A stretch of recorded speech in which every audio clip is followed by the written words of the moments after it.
Truth TV, 19 March 2013. This is Douglas Bickford reporting live from Spokane, Washington. There it is right there. Today's low, which is 26 degrees right now at 7:27 a.m. in Spokane, Washington. That is not normal, okay? This is not normal, but they want us to believe that all these record-breaking temperatures, historical storms are normal. And I'm talking about the U.S. government here. If you want to call them the New World Order, the One World Government, whatever you want to call them, they're causing these weird weather things going on all over the country. Now here's another one. This is from the Weather Channel. This is a huge storm. They named it. It's so big they named it UKKO, whatever the hell that means. And there's a reason that they're naming these storms too. And I gotta search that and figure out why they're naming these storms all of a sudden. It's got something to do. All these storms have something to do with chemtrails and HAARP. They're causing this stuff to happen. This is not normal. This is not created by Mother Nature. Mother Nature would never do this to her own planet. If they would quit using HAARP on us and spraying us with chemtrails, the Mother Earth would retake herself and she'd go back to normal. We'd have normal blue skies. But anyway, there it is for you. This is part 2 of why in the world they spraying. Watch the video, please, and send it. Thank you.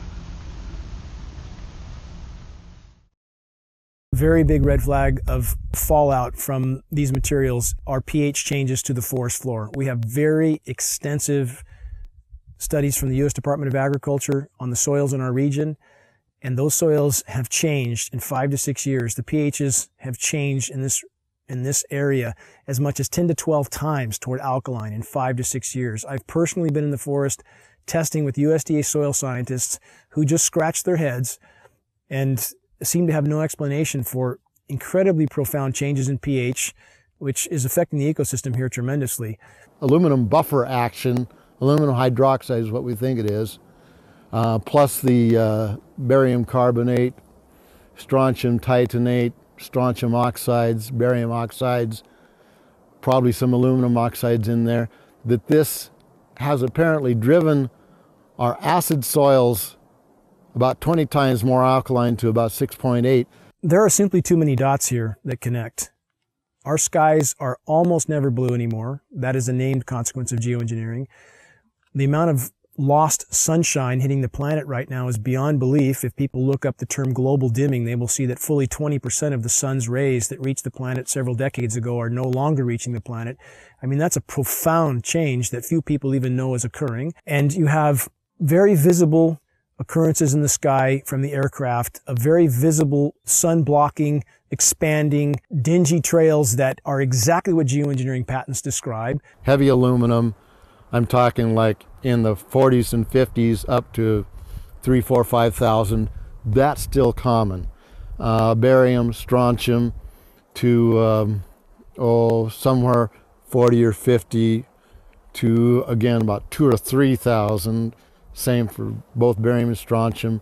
Where is this mountain of metal coming from? Why is asthma, ADD, Alzheimer's, autism, all elements related in many studies to aluminum or particulate inhalation? Why are these ailments going off the charts with no apparent explanation? Why has respiratory mortality in the continental United States gone from 8th on the list to 3rd in 6 years? And no one seems to ask any questions. Why every other person has asthma now? Why every other commercial on TV is an allergy medication? And again, when David Keith, the world's most recognized geoengineer, was asked on the record, had there been any studies done as to the consequences of dumping 20 million tons of aluminum into the atmosphere, his answer was patently no. While geoengineers claim that their models are to cool the planet, a number of studies now are arising that indicate, yes, temporarily there will be regionally cooling as these particulates reflect the sun. However, they actually at night act as a blanket and will warm the planet. So the question now remains, why in the world are they spraying? One of the things that geoengineering is about when you're environmentally doing something with the atmosphere, is that you can be engaged in weather modification. Historically, weather modification in the United States began to be looked upon in the 1940s as something that people would want to do.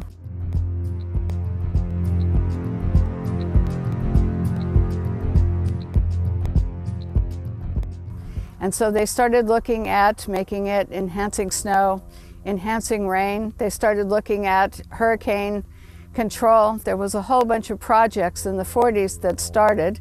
One was Project Storm Fury, which turned into a disaster when they tried to modify a hurricane. I'm Mark McCandlish.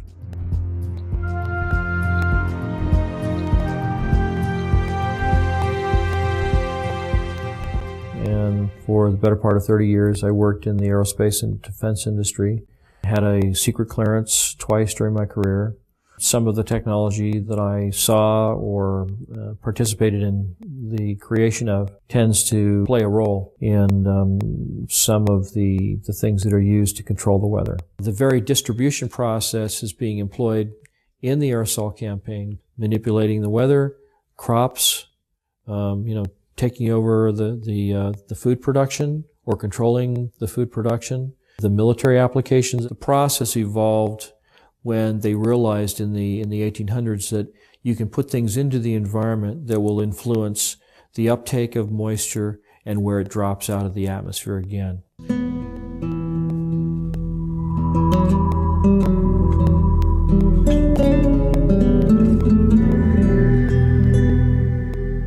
My name is Scott Stevens.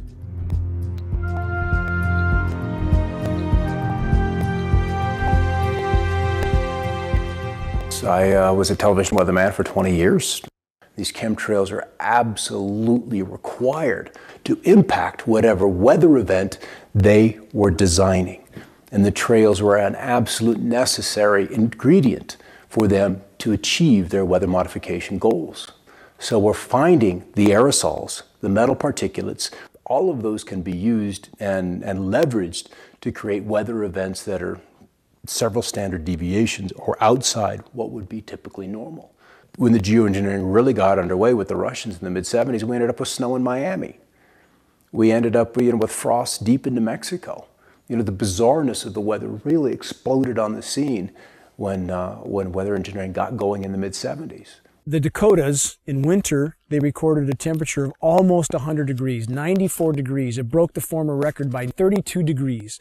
There's very profound things that people don't notice. Blue skies almost never. We almost never have dew on the ground. That's a known consequence of geoengineering if they did it, which they appear to be. It sucks the moisture out of the atmosphere. It doesn't descend, doesn't form dew.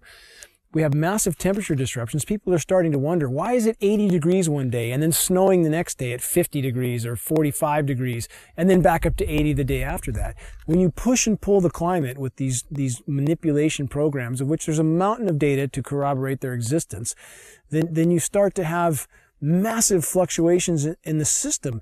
And we saw in March in the continental U.S. there were 15,232 temperature records broken. That's profound. Some of the daytime highs, the former records were broken by as much as 32 degrees. Don't people wonder what in the world is going on? Whether they want to make it snow at 45, 46, 47 degrees. I remember when 38, 39 was a big deal. Those kind of snowfalls in the upper 30s. And now that's been pushed into the 40s. There's a patent called ice nucleation for weather modification. This is a patent from NASA. It can be found online in its full form. This patent is for the creation of artificial snowstorms from what would have been rainstorms.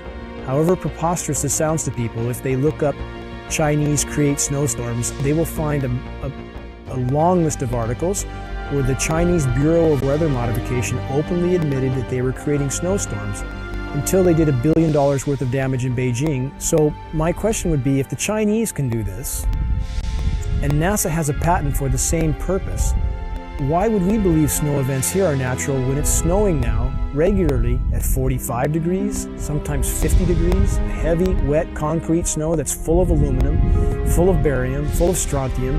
Consider the ice pack in their first aid kit that can sit dormant at room temperature for decades until the chemicals are mixed together, at which time it creates ice. As an on-air meteorologist, I had a responsibility to my audience.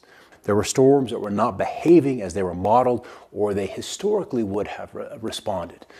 If you can control where moisture is collected and where it's dropped, so to speak, in the form of rain or any other kind of precipitation, then you can really, you can do everything. You can steer the weather system. If you want to be able to manipulate the weather, one of the things we know about the materials that are being used in the aerosols, we've seen everything from aluminum oxide, barium salts, strontium, copper sulfate, potassium iodide, a number of different kinds of things, each of which have different levels of reactivity with the moisture in the air. Some, like aluminum oxide, tends to sequester the moisture. The aluminum oxide nanoparticles, which are microscopically fine and uniform in size, attract the humidity, the moisture in the air, and it basically forms like a nucleation process where the moisture condenses on these particles.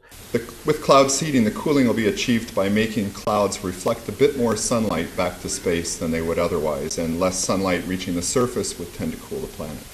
These aerosol particles act as something called cloud condensation nuclei, and these are sites where these particles act as sites where cloud drops can form. Well, the one thing that we know has happened is because these are nanoparticles and they float like mad with a little bit of moisture added to them, they go over the Continental Divide and they dump all of California's rain into the Mississippi Valley, which is the reason they're having floods and tornadoes and fierce storms and odd weather back east.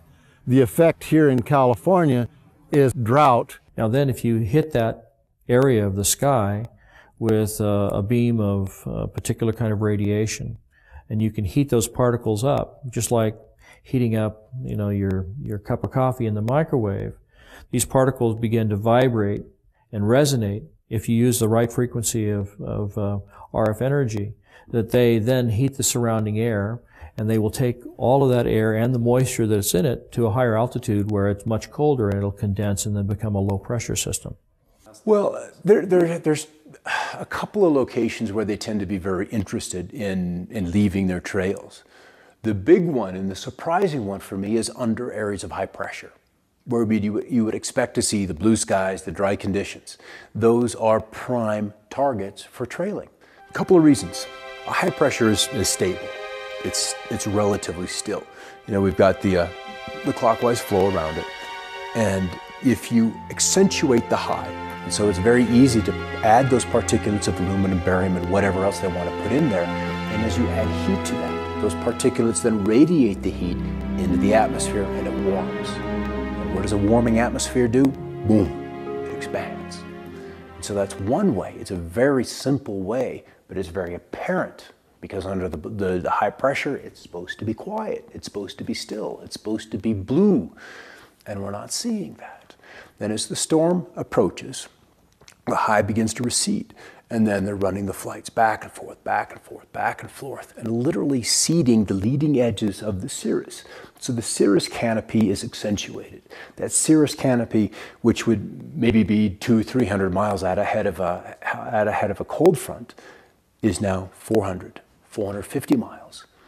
Based on geoengineering data, it would appear the Pacific Northwest gets an excessive amount of the fallout from these programs because much of the weather, much of the precipitation and the storm tracks and the jet stream move across us.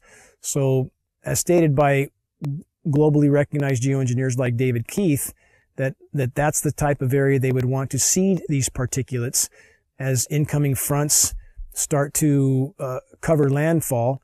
And that's exactly what we see here. When there's any kind of incoming front, we see jets everywhere.